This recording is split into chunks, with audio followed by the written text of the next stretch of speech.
The crystal chandeliers of the Grand Hyatt Nashville ballroom were blinding, but they couldn't outshine the malice in my father's eyes. Raising his vintage champagne, his voice boomed through the speakers, cutting through the jazz. And this is my other daughter, the family disgrace. A wave of snickers rippled through 400 elite guests. I sat at the very last table by the kitchen doors, the constant draft from busy servers mocking my presence.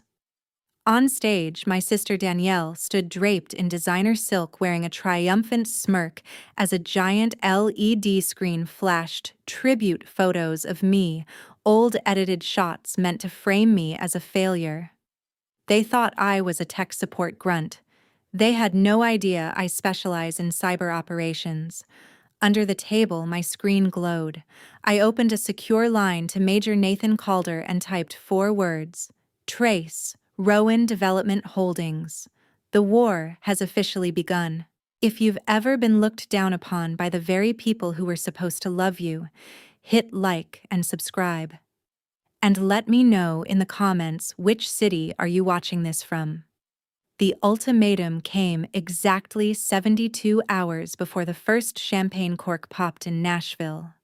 I was at Fort Meade staring at a wall of monitors in the Cyber Ops Center when my mother's name flashed on my personal phone. She didn't ask how I was.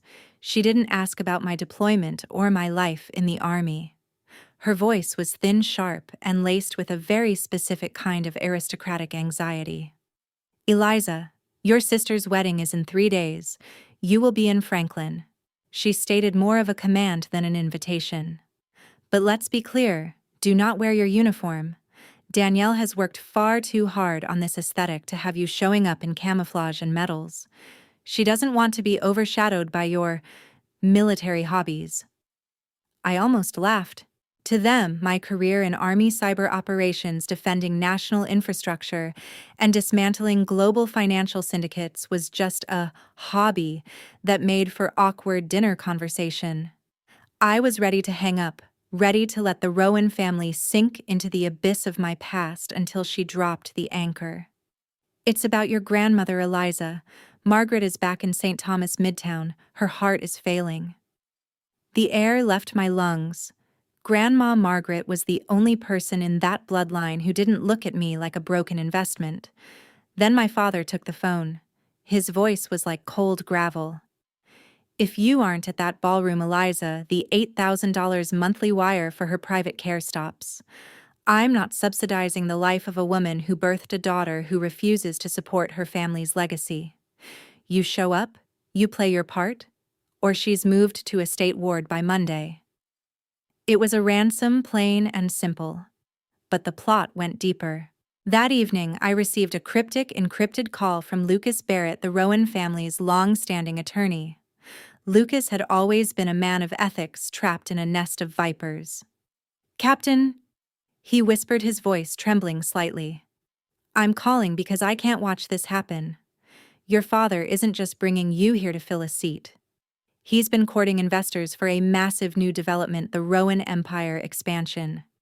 He's prepared a speech, Eliza. He plans to use you as the cautionary tale, the failure who chose the dirt of the army over the gold of the boardroom. He wants to humiliate you publicly to make Danielle look like the only competent heir. It's a staged execution of your reputation." I thanked him and hung up. My father thought he was bringing a sacrificial lamb to the Grand Hyatt. He didn't realize he was inviting a Trojan horse. I wasn't going to Franklin for a wedding. I was going for a demolition. The drive from Franklin to Nashville is short, but the mental journey back into the Rowan family archives felt like trekking through a minefield. As I sat in the back of a black car watching the Tennessee greenery blur past, I couldn't shake the echoes of my father's voice. For as long as I can remember, Gregory Rowan didn't see me as a daughter. He saw me as a glitch in his perfectly coded legacy. To him, I was the wrong child of the Rowan family, a calculation that simply didn't add up to his standards of prestige and power. The disparity was written in ledger lines and bank statements. My father didn't just support my sister Danielle, he engineered her. He poured over $450,000 into her education elite private tutors, a prestigious law degree, and the kind of networking events where handshakes cost more than most people's yearly salaries. Every dollar was a brick in the pedestal he built for her. Danielle was the golden child, the corporate lawyer who would navigate the legal loopholes of his real estate empire. I, on the other hand, was the deviation. When I received my appointment to West Point, I expected a shred of pride. Instead, I got a condescending sigh. On the day I graduated and officially commissioned into the U.S. Army, we had a small family gathering.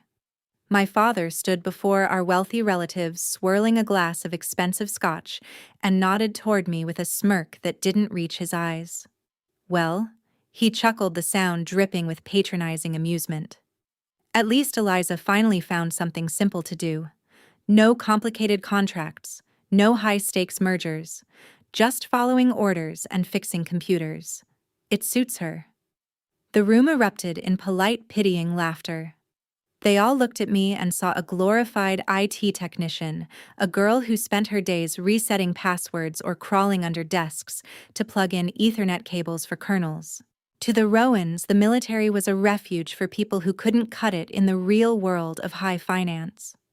They saw the uniform, but they never saw the rank. They saw the service, but they never saw the power. They had no idea that while Danielle was drafting standard lease agreements, I was operating in the shadows of the Army Cyber Operations Command. My simple job involved orchestrating complex digital maneuvers that would make a Wall Street hedge fund manager's head spin. I wasn't fixing printers. I was hunting monsters. I've led elite teams across the dark web, dismantling international money laundering syndicates and tracing the digital breadcrumbs of financial terrorists who thought they were invisible. I've seen the way global wealth moves through the ether, and I know exactly how to track it when it disappears. I spent years becoming a ghost in the machine, a silent guardian of the nation's digital borders. Yet through all those high-stakes operations, I maintained a strict, self-imposed firewall when it came to my own bloodline. I had the tools, the clearance, and the expertise to look into Rowan Development Holdings at any moment. My colleagues often joked that I could find a needle in a digital haystack in under 10 minutes. But I never looked. I never ran their names through the databases. I never audited their offshore connections. Part of it was professional ethics, but if I'm being honest with myself, the real reason was fear. I was a captain in the U.S. Army, trained to face any enemy without flinching. Yet I was terrified of what I might find in my own father's basement. I needed to believe that they were just arrogant and cruel, not criminal. I held on to a desperate, flickering hope that the men who raised me were simply blinded by greed, not consumed by it. As the Grand Hyatt Nashville came into view, looming like a glass fortress against the twilight sky, that hope finally died. The simple IT girl was gone. The captain had arrived, and she was done pretending that her family was worth protecting. The hotel room at the Grand Hyatt was cold, sterile, and smelled of expensive lilies, a stark contrast to the humidity of the Tennessee night outside. I sat on the edge of the bed, my laptop glowing in the dim light, its encrypted interface reflecting in the window. My father's threat regarding Grandma Margaret's medical bills was still ringing in my ears. He thought he had me cornered. He thought he was playing a game of leverage. But in my world, leverage is just a byproduct of information, and I was about to collect a mountain of it. I pulled up a secure end-to-end encrypted VoIP line and dialed a number that didn't exist on any public registry. "Calder," a voice answered on the second ring. It was steady, low, and devoid of the pretension that saturated everyone in Nashville. "Nathan, it's Eliza. I need a red team favor." "Off the books for now." Major Nathan Calder wasn't just a colleague, he was the best signals intelligence analyst I had ever served with. We had spent 18 months in a windowless room tracking the digital footprints of insurgent cells. He knew my work, he knew my ethics, and most importantly, he knew my family was a sore spot I rarely touched. "For you always," Nathan replied. I could hear the rhythmic tapping of keys on his end. What am I looking at? Rowan Development Holdings. I said the name feeling like ash in my mouth. I need a preliminary sweep. Public records, SEC filings, and any invisible threads you can find in the gray space. I'm looking for why a real estate developer needs to blackmail his own daughter to keep her quiet. Copy that. Give me 20 minutes. 20 minutes. In the world of high-level cyber intelligence, 20 minutes is an eternity. I paced the room watching the elite guests arrive in their limousines below. I felt like a ghost haunting my own life. Then my screen pinged. Eliza, you're not going to like this. Nathan's voice came back sounding grimmer than before. Your father isn't just building apartment complexes, he's building a labyrinth. I've already flagged a dozen shell companies' entities with names like Blue Horizon LLC and Oak Ridge Partners, registered in Delaware and Nevada. They have no employees, no physical offices, and their only purpose seems to be shuffling debt. Standard tax avoidance? I asked, hoping against hope. I wish, Nathan sighed. I followed the bounce. These shells are feeding into offshore accounts in the Cayman Islands. We're talking about massive high-velocity transfers that bypass standard reporting thresholds. It looks like a classic layering scheme. He's masking the origin of the capital. If I didn't know better, I'd say he's running a massive laundering operation for someone else's money. My heart hammered against my ribs. This was no longer just about a family feud or a sister's wedding. This was a federal felony. As a commissioned officer, I had a duty to report suspicious activity, but the conflict of interest was a legal quagmire. If I opened an official Army investigation now, it would be flagged as a personal vendetta and the evidence might be suppressed. I needed to be surgical. I needed to be smart. Nathan listened to me. I said, my voice hardening into the tone I used in the command center. Do not open an official file. Not yet. I don't want the JAG or the DOJ knocking until I have the full picture. If I move too early, he'll burn the servers and Grandma is the one who suffers. Then what's the play, Captain? We set up a trigger protocol. I decided. I'm going into that ballroom tomorrow. I'm going to see what he's planning. I've uploaded a script to your terminal. If I send you the keyword trace from my device, it's the green light. The moment that message hits your screen, you bypass the internal chain and dump every scrap of this data directly to the Federal Financial Crimes Task Force. No delays, no second guessing. The nuclear option, Nathan murmured. You realize if I hit send, there's no coming back from this. Your father, your sister, the whole Rowan empire goes up in flames. I looked at the uniform hanging in the closet, the symbols of an honor my father would never understand. I thought about Grandma Margaret held hostage in a hospital bed by her own son's greed. My father started this fire, Nathan, I said coldly. I'm just the one calling the fire department. Prepare the protocol. I'll see you on the other side. I hung up. The trap was set. Now I just had to survive the party. The rehearsal dinner was held at a premier rooftop restaurant overlooking the neon pulse of Broadway. It was the kind of venue where the air felt thick with the scent of expensive cigars and even more expensive lies. My father had rented out the entire top floor, turning it into a private cathedral for his ego. As I walked in, I felt like a foreign object in a pristine machine. Per my mother's request, I wasn't in uniform. I wore a simple, dark cocktail dress that allowed me to blend into the shadows exactly where they wanted me. Danielle, meanwhile, was a vision in white silk floating from table to table like she already owned the city. The centerpiece of the evening was my father's State of the Empire address. He stood at the head of a long mahogany table surrounded by the titans of Southern real estate and venture capital. To Danielle, he beamed, raising a glass of bourbon that probably cost more than my monthly housing allowance. A brilliant legal mind, a future partner at Barrett and Associates, and the sole heir to everything the Rowan name stands for. She is the architecture of our future. The room erupted in genuine applause. Danielle beamed, soaking in the adoration. Then my father's eyes drifted toward the dark corner where I stood near the service station. The warmth in his face vanished, replaced by that familiar sharpened mask of amusement. And of course, we have my other daughter, Eliza. He said, his voice dropping into a tone of mock tolerance. The room went quiet, sensing the shift in weather.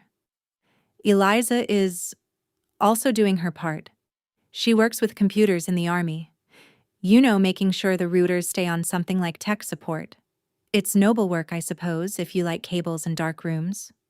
A few investors chuckled, a polite, condescending sound that made my skin crawl. To them, I was the unambitious sibling, the one who retreated into the military because I couldn't handle the high-stakes pressure of the private sector. I stood there, face impassive, my military training serving as a shield. I didn't correct him. I didn't tell them that while Danielle was reviewing property leases, I was defending the nation's power grid from foreign state actors. I let them laugh. In intelligence, being underestimated is your greatest tactical advantage. As the dinner progressed, one name dominated the hushed conversations of the elite Victor Langford. Langford was the CEO of Langford Capital, a private equity giant. He sat at the center of the VIP table, a man with silver hair and eyes that looked like they could see through steel. My father was practically vibrating with desperation to impress him. I overheard snippets of their conversation. My father was pitching a game-changing urban development project seeking a massive capital injection of $120 million. It was the crown jewel of the Rowan expansion, and without Langford's signature, the whole house of cards would likely collapse under the weight of the debt Nathan had discovered earlier. The security of the digital infrastructure for this project is my priority, Victor. My father urged, leaning in close. We have the best security money can buy. Not like the basic systems Eliza handles. I watched Langford's face. He was listening, but he looked bored. Then our eyes met across the room.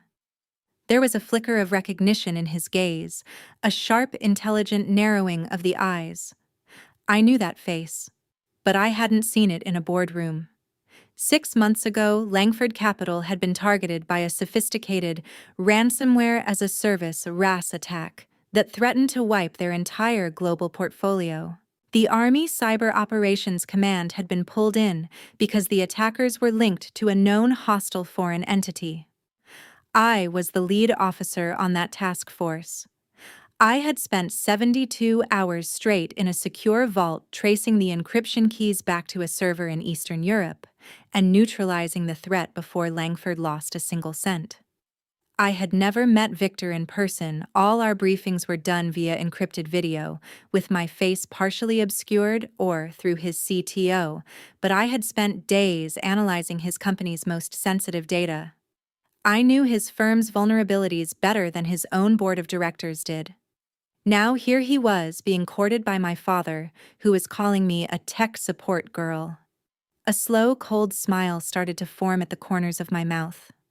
My father thought he was selling a dream to a stranger.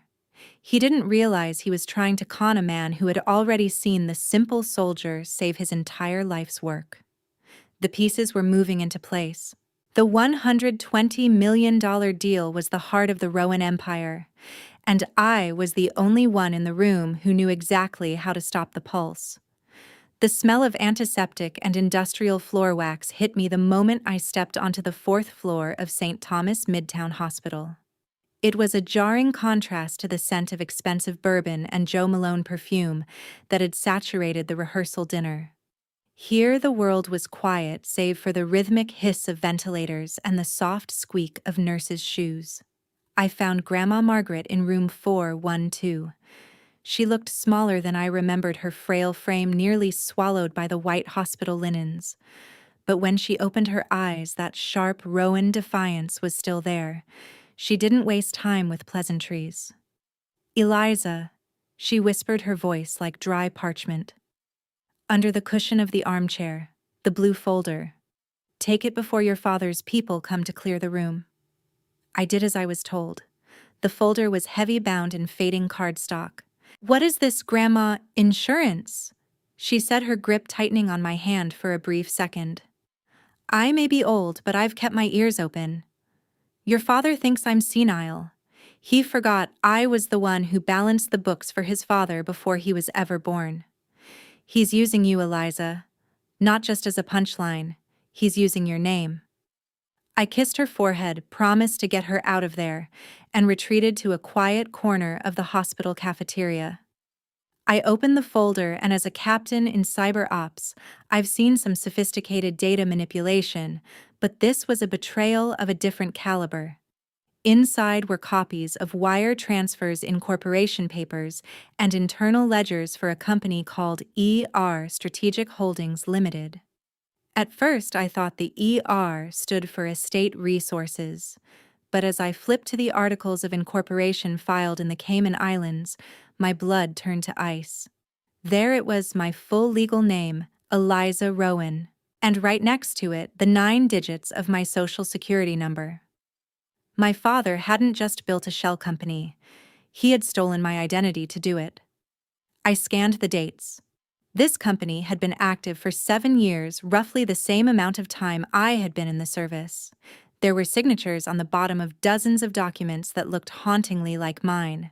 A professional forgery likely executed by the same high-priced legal experts he used to groom Danielle. I dug deeper into the transaction logs. Strategic Holdings wasn't just a passive shell, it was a clearing house. It had received millions of dollars in consulting fees from Rowan Development Holdings and then funneled those funds into various high-risk crypto wallets and untraceable real estate ventures in Eastern Europe. The realization hit me like a physical blow. My father hadn't just been hiding money. He had been using my clean military record and my government security clearance as a shield. To any federal auditor, it would look like a U.S. Army captain was running a massive, international money laundering operation. If the Department of Justice ever pulled this thread, they wouldn't start with Gregory Rowan. They would start with me.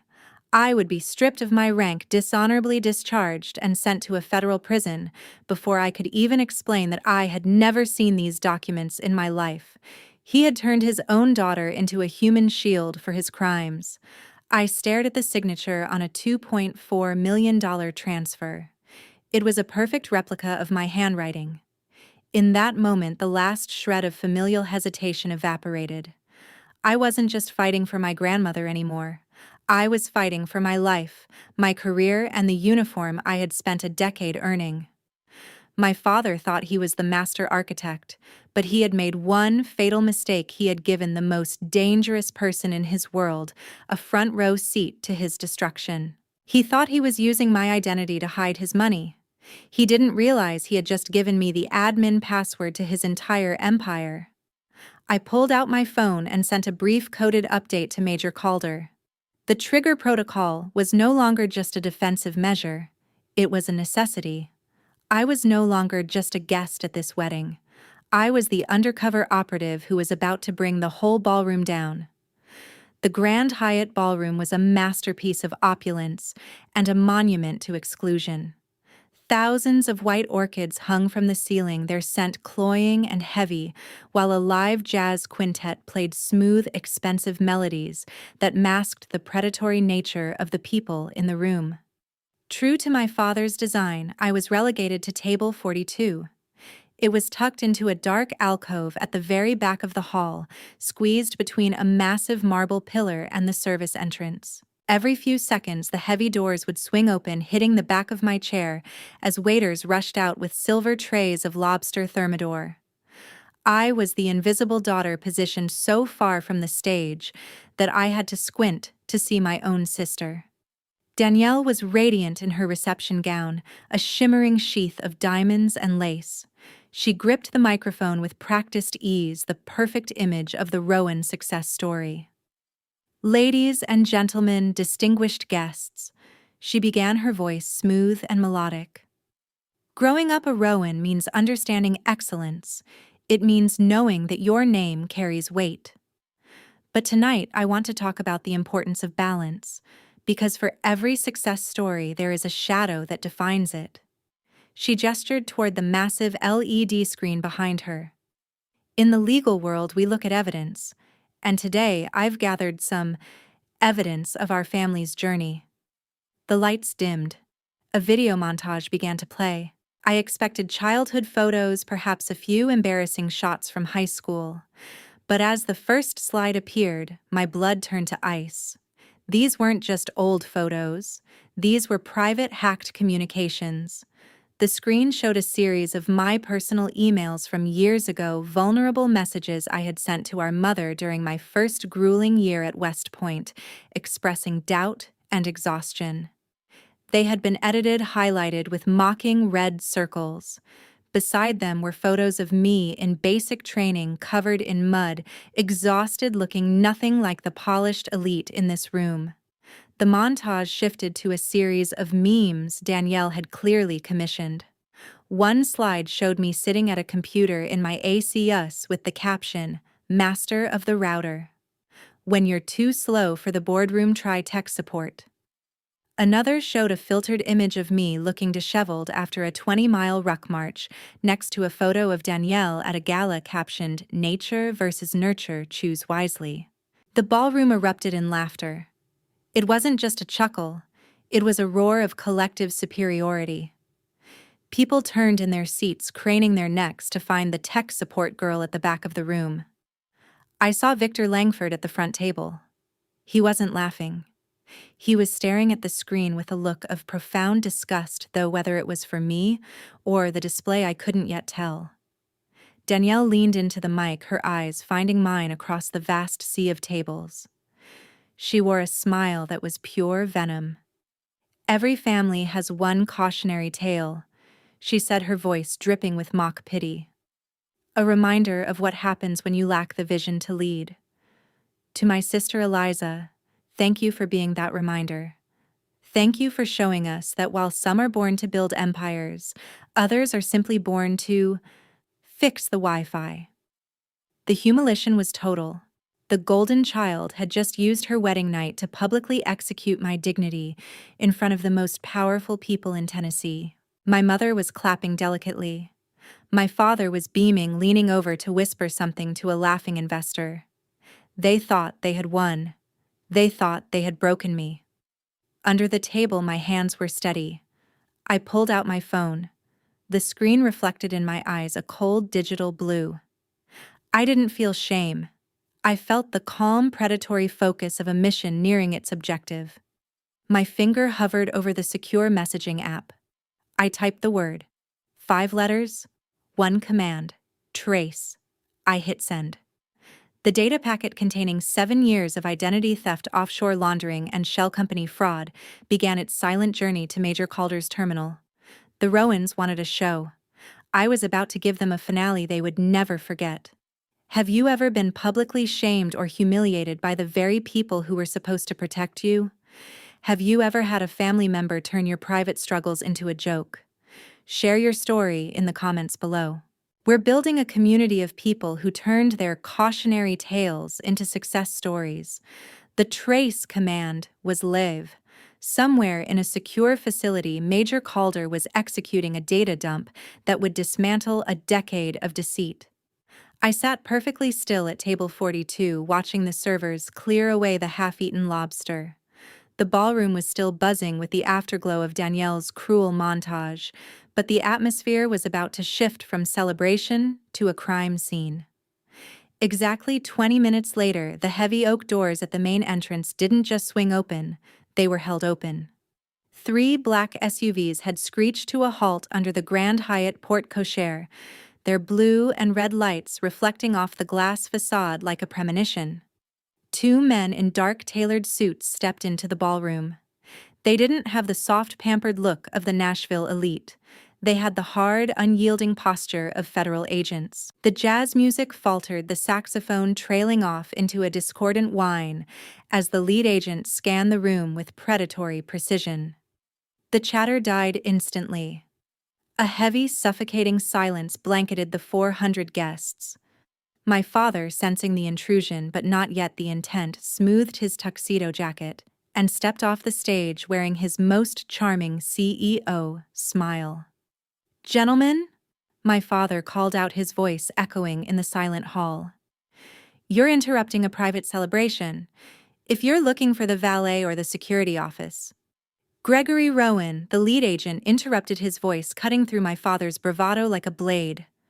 My father stiffened. "I am. What is the meaning of Special Agents Miller and Vance, Department of Justice, Financial Crimes Division?" the agent stated. He didn't lower his voice. "We have an emergency warrant for the seizure of all digital and physical records associated with Rowan Development Holdings. We also have a federal detainer for your questioning regarding identity theft and international money laundering." The room gasped. My mother dropped her wine glass, the crystal shattering against the marble floor like a gunshot. Danielle stood frozen on the stage, the golden child suddenly looking very pale and very small. But the real shock came from the VIP table. Victor Langford, the man my father had spent months trying to manipulate, stood up. He didn't look at the agents. He didn't look at my father. He turned his entire body toward the back of the room, toward the dark corner by the kitchen, and locked eyes with me. The crowd followed his gaze.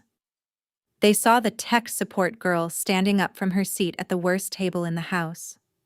"Mr. Langford?" My father stammered, his face a ghostly shade of gray. "Victor, please. This is some kind of clerical error, a misunderstanding with the IT department." "Be quiet, Gregory." Langford snapped, his voice vibrating with authority. He stepped away from the table and began walking toward me, the sea of guests parting like the Red Sea. He stopped 5 feet away and gave me a respectful, crisp nod, the kind of nod one professional gives another. "Captain Rowan," Langford said loud enough for every investor and every socialite to hear. "I thought I recognized you from the secure briefings. I didn't realize this was your family." He turned back to the stunned room, his gaze landing on Danielle, who was still standing next to the screen, showing the mocking memes of my military service. "For those of you who were laughing earlier," Langford said, his voice dripping with cold contempt, "you should know who you're looking at. Last year, when my firm was targeted by a state-sponsored cyber extortion group, the Department of Defense sent their best. This tech support girl led the team that neutralized a global threat. Captain Eliza Rowan saved my company and likely the portfolios of many people in this room from total liquidation." He looked back at me, a grim smile on his face. "I assume you're the one who called the DOJ, Captain." "I just followed the trail, Mr. Langford," I replied, my voice steady and cold. The evidence was always there. Someone just had to be brave enough to look. The ballroom was silent. The mockery was gone, replaced by a paralyzing realization. The woman they had spent the night pitying was the only one in the room with the power to destroy them all. And I had just pulled the trigger. The agents moved in, but I didn't retreat. As they approached my father, who was now trembling so violently his champagne glass rattled against a dessert plate, I stepped forward. From the shadows of table 42, I produced the blue folder Grandma Margaret had entrusted to me at the hospital. "Agent Miller," I said, my voice cutting through the suffocating tension of the room. "You'll find the digital trail is backed by physical evidence right here. These are the original incorporation papers for ER Strategic Holdings. You'll see my social security number, my forged signature, and the wire transfer logs linking these accounts directly back to Gregory Rowan's personal terminal." The lead agent took the folder, flipping through the pages with a grim professional focus. The guests leaned in, their necks craned, watching the family disgrace dismantle the patriarch in real time. My father tried to speak, his mouth working like a fish out of water, but no sound came out. He looked at the documents, the physical proof of his betrayal, and his knees finally gave way. He slumped into a chair, the very chair where he had sat moments ago, king of his hollow empire. But I wasn't finished. "Keep reading, Agent," I prompted calmly. "There's a second tab." Agent Miller turned to the final section of the folder. His eyebrows shot up. He looked at me, then back at the document, and finally at my father. "Mr. Rowan," the agent said, his voice laced with a heavy irony. "It seems your legal troubles are only half of your problem tonight." He turned the folder around so the nearest investors could see the heavy notarized seal of the Rowan Family Trust. It was the updated last will and testament of Margaret Rowan, executed and filed just 48 hours prior.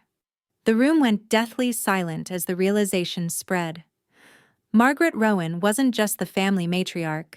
She was the silent titan who held the majority of the land titles and the voting stock that underpinned the entire Development Holdings Group. For years, my father had operated on the assumption that he would inherit her stake. He had treated the company as his own because he assumed the crown was already on his head. He was wrong. As of 2 days ago, I announced, looking directly at my father and then at Danielle, who was gripping the podium so hard her knuckles were white, Grandma Margaret transferred her entire controlling interest. I now hold 62% of the voting shares in Rowan Development Holdings. A collective gasp rippled through the ballroom. The math was simple, yet devastating.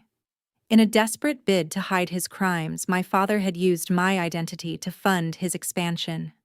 And in a final act of justice, the true owner of the Rowan legacy had bypassed him entirely.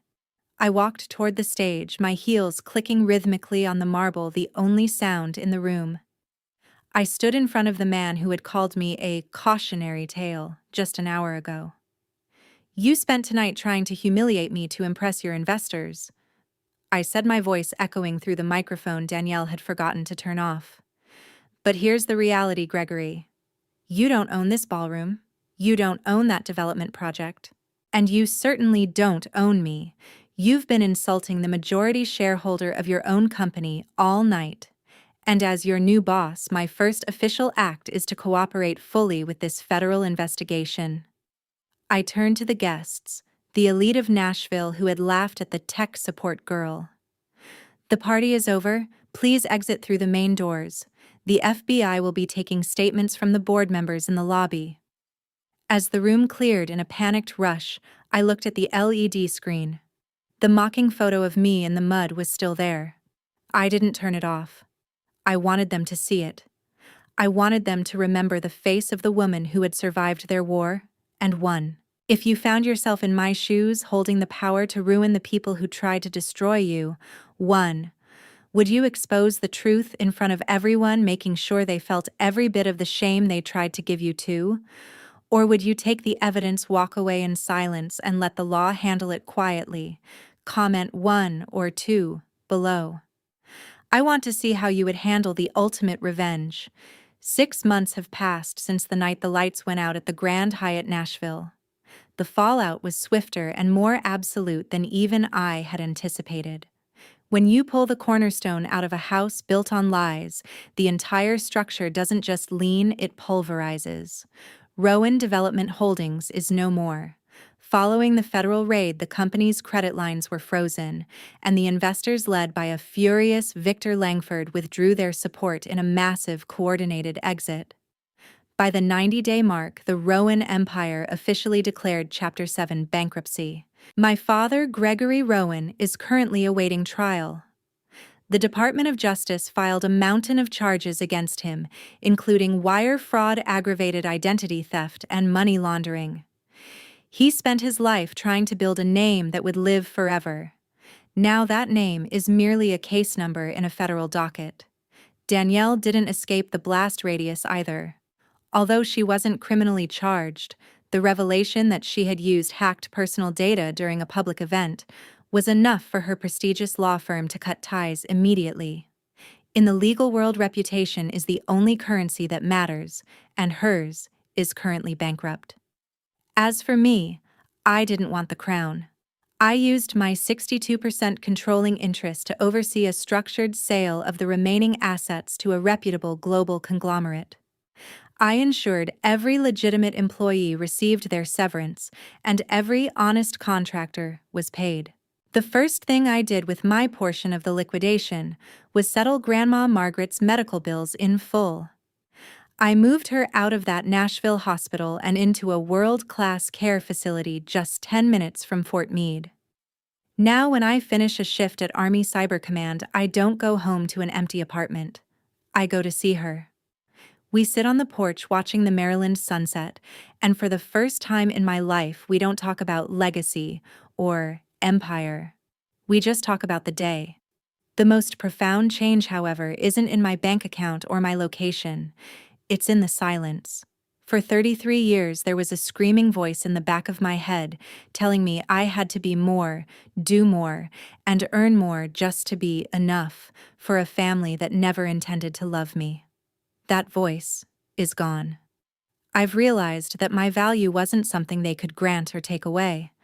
It wasn't in the $450,000 education they denied me or the tech support labels they slapped on my back. It was in the integrity I maintained while they were selling theirs. I am Captain Eliza Rowan. I serve my country, I protect my own, and I no longer seek permission to exist from people who are beneath me. The war is over, and for the first time, I am finally at peace. If this story reminded you that boundaries aren't just a choice, they are a necessity for survival, please subscribe to the channel. Your support helps us share more stories of resilience and justice. Check out the description below for more incredible journeys of people who fought back and won. Thank you for watching.